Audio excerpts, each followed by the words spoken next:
मुझे वो व्यक्ति आज तक नहीं मिला कि जो ये कह सके कि मेरे साथ बुरा इसलिए हो रहा है कि मैंने बुरा किया था, बल्कि जो भी मिला वो ये ही कहते हुए मिला कि मैंने कभी किसी के साथ बुरा नहीं किया, मैंने कभी किसी का कुछ नहीं बिगाड़ा, फिर मेरे साथ बुरा क्यों होता है। तुमने आज तक यही कहावत सुनी होगी कि बुरे काम का बुरा फल, अच्छे काम का अच्छा फल। इस बात में दम है। अब कौन भेद करेगा बुरे और अच्छे कर्मों में? कैसे पहचानोगे कि जो बुरे का फल बुरा देने वाला है वो शक्ति किस कर्म को बुरा मानती है, और जो शक्ति अच्छे कर्म का फल अच्छा देती है वो कैसे अच्छे कर्म को पहचानती है? क्या कहीं कोई तीसरी शक्ति है जो ये निर्णय करती है कि क्या अच्छा और क्या बुरा? साधारणतः आपको ऐसा ही लगता है कि कहीं कोई तीसरी शक्ति है जो सब संचालित कर रही है, जिसके कारण कर्मों के फल को लेकर आज तक मनुष्य जाति में बड़े मतभेद रहे। उन मतभेदों का कुल कारण था भय। भय के कारण ही जिसने जो सुविधा जानी उसने वैसे ही कर्म के फल की व्याख्या गढ़ दी। और ये एक दिन में नहीं हुआ, सदियों की रिसर्च हुई है इस पर कि एक तरह के कर्म करने वालों को करीब करीब एक तरह का फल मिला, तो उसके आधार पर ये अनुमान लगाया गया, ऐसी व्याख्या दी गई कि अच्छे कर्मों का फल अच्छा और बुरे कर्म का फल बुरा। तुम्हारा अच्छा कर्म करके अच्छे फल को प्राप्त करना ही अगर एकमात्र सत्य होता तो इस पृथ्वी पर एक भी बुरा इंसान खोजने से भी नहीं मिलता, क्योंकि ये बात तो पूरी मनुष्य जाति को पता है। जो कर्मों का सिद्धांत बताया गया है, फिर कोई क्यों बुरा काम करना चाहेगा? जब उसे पता है कि मुझे बुरा करके बुरा ही फल मिलेगा, फिर क्यों वो जलती आग में कूदेगा? फिर बुराई का अस्तित्व होने की बात ही उड़ जाती है, क्योंकि वैसे भी सब यही मानते हैं कि हमारे हाथ में सिर्फ कर्म करना है, फल तो कोई और ही हमें देता है। कोई ईश्वर, भगवान, परमात्मा, आप जो भी उसे नाम दो। तो जब तुम्हारे हाथ में सिर्फ कर्म करना है तो क्यों न सिर्फ अच्छे कर्म करोगे, जिससे तुम्हें उसके बड़े मीठे फल मिलेंगे।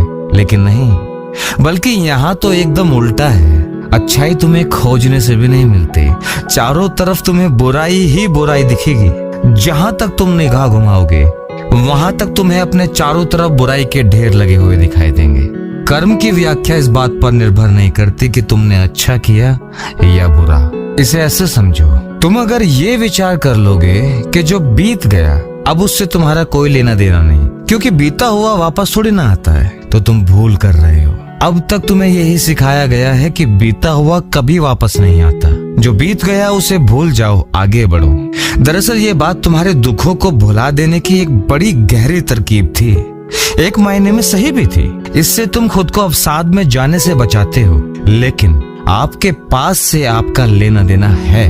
और न केवल प्रेजेंट से फ्यूचर को बदला जा सकता है, बल्कि प्रेजेंट से पास्ट को भी बदला जा सकता है। ये तुम्हें बड़ी अजीब बात लगेगी कि ऐसा तो हमने कभी सोचा ही नहीं था।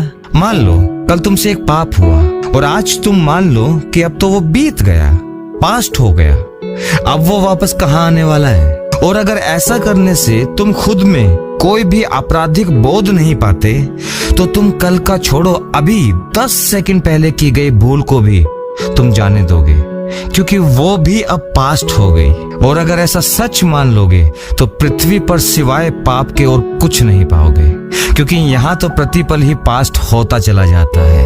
एक क्षण जो गुजरा वो भी पास्ट हो गया, फिर तुम अपराधी थोड़ी ना हुए, अब तो वो बीत गया। फिर तुम्हारे चित्त में पुण्य करने की इच्छा भी कभी नहीं जगेगी, क्योंकि पुण्य करने में तो बड़ा संघर्ष मालूम पड़ता है और पाप करने में बड़ी सुविधा। लेकिन ऐसा नहीं है।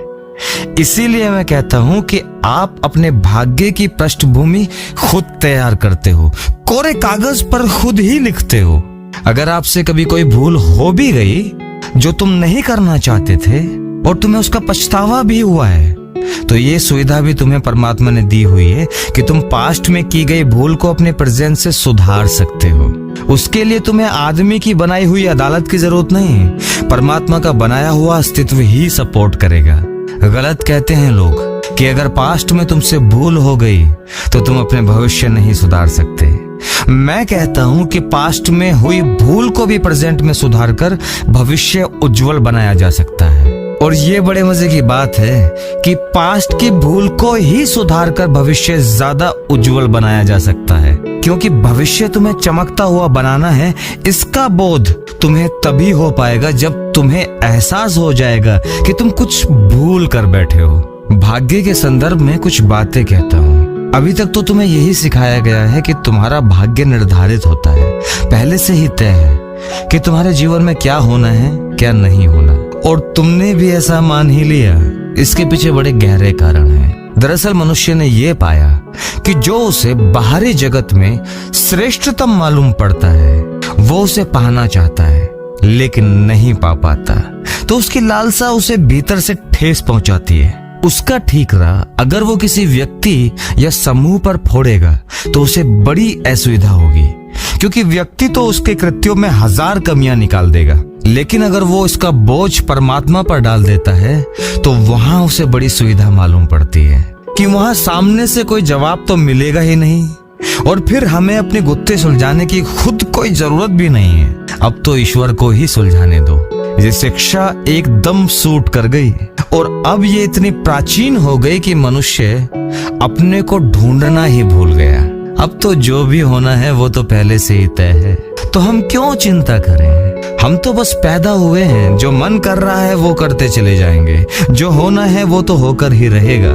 ये धारणा मनुष्य जाति पर कभी न छूटने वाले रंग की भांति चढ़ गई। इसकी शुरुआत तो हुई होगी महत्वाकांक्षा पूरी ना होने पर भाग्य को दोषी ठहरा देने से, लेकिन समय के साथ इसमें इतने बदलाव मनुष्य ने अपनी सुविधा के अनुसार कर लिए कि अब आपसे जुड़ी हर चीज इसमें शामिल कर दी गई। अच्छा तो अच्छा, बुरा तो बुरा, सब भाग्य ही करता है और भाग्य ही करवाता है। मजे की बात तो यह है कि अपने चारों तरफ जिन दुखों की दीवार तुम खुद खड़े करते चले जाते हो वो भी तुम भाग्य पर डाल देते हो कि परमात्मा ने ही मेरे भाग्य में दुख लिखे हैं। लेकिन विडंबना तो देखो कि अगर सुख का रोशनदान भी तुमने बना लिया तो तुम कहते हो कि वो तुमने बनाया है। वहां तुम भाग्य पर नहीं डालते, वहां तुम कहते हो कि ये तुम्हारी मेहनत का फल है। गजब धारणा मनुष्य ने बनाई। याद रखना, तुम्हारी मान भी ली जाए कि परमात्मा ने तुम्हारा भाग्य लिखकर ही तुम्हें भेजा है, तो ये बात मैं नहीं मान सकता कि परमात्मा इतना निर्दयी होगा कि उसे तुमसे दुश्मनी होगी कि वो तुम्हारे लिए दुख लिखेगा। तुम हो कौन? तुम एक अधजन से व्यक्ति, और परमात्मा तुम्हें अपना दुश्मन बनाएगा।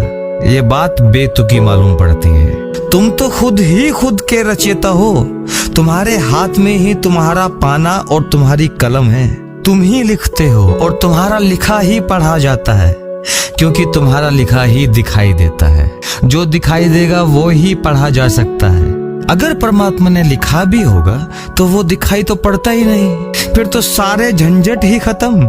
इसी सुविधा के कारण तुमने अपने जीवन में भाग्य के रोल को प्रमुख रखा।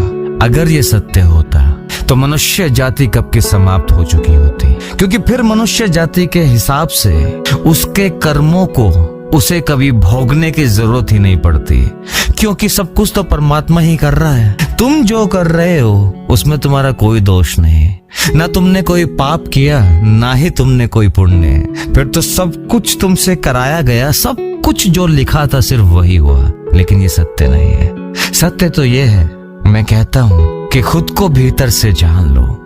जिस दिन तुम खुद के भीतर झांक कर अपने को जान लोगे, उस दिन से तुम्हारी कहानी शुरू हो जाएगी। उस दिन से तुम्हें अपने खुद के होने के अस्तित्व का पता चल जाएगा। अगर मैं तुमसे कहूँ कि तुम अपने घर के छत पर 24 घंटे खाली बर्तन लेकर बैठे रहो और दुआ करते रहो कि तुम्हारा बर्तन पानी से भर जाए, तो कितनी ही देर तुम दुआ कर लेना। अगर मौसम बारिश का नहीं है तो तुम्हारा बर्तन खाली ही रहेगा। फिर चाहे आमरण अनशन पर बैठ जाना, खाना पीना सब त्याग देना कि जब तक मैं यहाँ से नहीं उठूंगा जब तक मेरा बर्तन पानी से भर ना जाए, तो संभावना ये होगी कि आप मृत्यु को प्राप्त हो जाएंगे, लेकिन बर्तन तब भी खाली रहेगा। लेकिन अगर वर्षा ऋतु चल रही है, बारिश का मौसम है, तो आप अपने बर्तन को छत पर रखकर ही आ जाओ। ना कोई दुआ करने की जरूरत होगी, ना भूख हड़ताल। संभावना ये होगी कि कुछ समय में ही आप अपना बर्तन भरा हुआ पा सकते हो। असल में तुम्हारी प्रार्थना और तुम्हारी मांग दोनों में जो फर्क है उसे समझने के लिए तुम्हें यह जानना होगा कि जो तुम मांग रहे हो वो तुम्हें मिलने की संभावना सामने वाले पर निर्भर करती है, वो भी तब जब वो चीज उसके पास हो। ख्याल रखना, तुम्हारी इच्छा अनुसार मांगने से कभी कुछ नहीं मिलता, लेकिन जो जब मिलता है उसे तुम्हें मांगने की भी जरूरत नहीं पड़ती। परमात्मा के द्वार पर तुम्हें गिड़गिड़ाने की भी जरूरत नहीं, बस जब उसका समय आएगा तो वो खुद ब खुद तुम्हारे पात्र में आशीर्वाद बनकर बरस जाएगा। सच्चे प्रेम के बहाव में गुजरा एक पल भी तुम्हारे पूरे जीवन के भार को उसमें समा सकता है। मेरी सारी शिक्षा ही इस बात पर आधारित है कि इस सत्य को जान लो, एक दिन सबको जाना ही है। इसे अपने होश में साध लो। यही बोध तो मैं कराना चाहता हूँ। यहाँ कुछ भी शाश्वत नहीं सिवाय खुद को जानने के। आप तो बस अपने भीतर जागरण का बोध पैदा कर लो, परमात्मा को पालो, खुद को जान लो। जो भी करो पूरे होश पूर्वक करो। यहाँ कुछ भी सही गलत नहीं होता, सही गलत सब तुम्हें लगता है। जैसे ही तुम होश साध लोगे फिर सब कुछ यहाँ सही होता चला जाता है। सिर्फ आज में ही अपने जीवन को जीना शुरू करो। कल क्या होगा इस बात की चिंता ही छोड़ दो। कल कुछ नहीं है, जो भी है बस इसी पल है। ये पल ही तुम्हारा अपना है। सदा इस पल को जीते हुए महसूस करना ही तुम्हें सत्य को पहचानने में सहायक होगा। फिर जो प्रीत कराए वही प्रियतम हो जाए। मैं सभी प्रिय आत्माओं को प्रणाम करता हूँ। कृपया मेरा प्रणाम स्वीकार कीजिए।